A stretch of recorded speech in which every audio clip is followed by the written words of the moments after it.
lot over the course of this class. I had a little bit of an equity lens before, but I've experienced a lot of personal growth, and my equity lens has expanded significantly.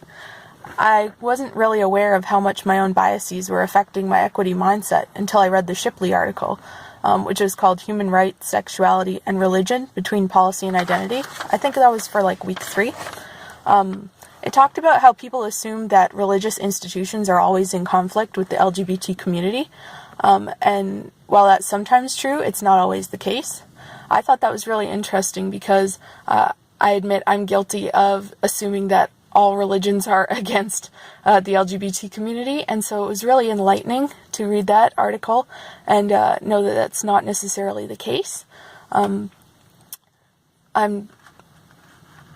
not very religious myself, but I am spiritual, so it's something of a interesting topic. The Potvin article, another article that we read, I believe it was for week 6 or 8, it was about radical heterosexuality, straight teacher activism in schools, it was called. It makes some good points about allies needing to get involved in normalizing the LGBT community and culture in schools. I also feel that allies need to work with members of the community, or else they're going to get a lot of flack for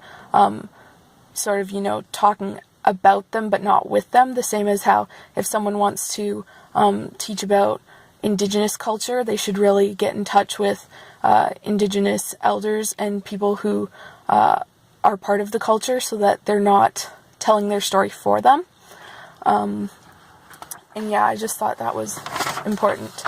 The microaggressions chart for week 9, I believe, was also very enlightening. I was familiar with the gender microaggressions, having grown up as a cis female, but I had no idea people were still so racist and ableist. And that people who are racialized and people with disabilities still had to deal with such rude and awful comments.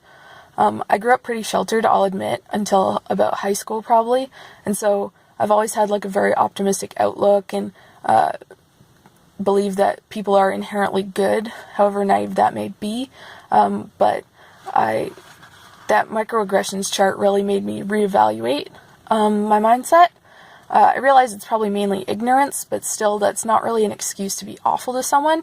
They should educate themselves, and so I feel like we need a lot more education as to how to not be an awful person, and I feel like a lot of the times people don't realize, so we should teach about microaggressions in school. And for me as a future educator, I feel like I will definitely use that chart in my classroom so that my students know what things are not okay to say to each other, because they might not even realize, right? People aren't born racist or ableist, they are raised that way. So I will do my best to help my students have their own equity lens, because I feel like it's very important, and I know personally through this class I've learned a lot, and I'm just really glad that I took this class.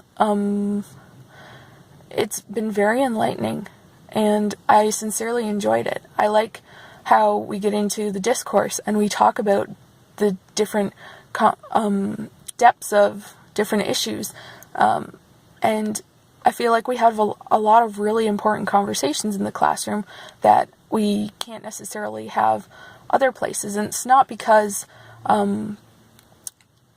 we shouldn't have them, it's that this class has been a safe space for everyone, minorities of all kinds, and so I feel like in order to enable us to have these conversations with our future students, we as educators need to make our classrooms safe spaces, just like Chris has made our classroom a safe space. And I thank you for that, because that is a class that I feel like I can be my true self in, and it's just very freeing and liberating. And I don't think people really understand that until they have been a minority in an unsafe space and had to hide part of themselves. And so I think it's really great. And I look forward to teaching my future students how to be more equitable to others.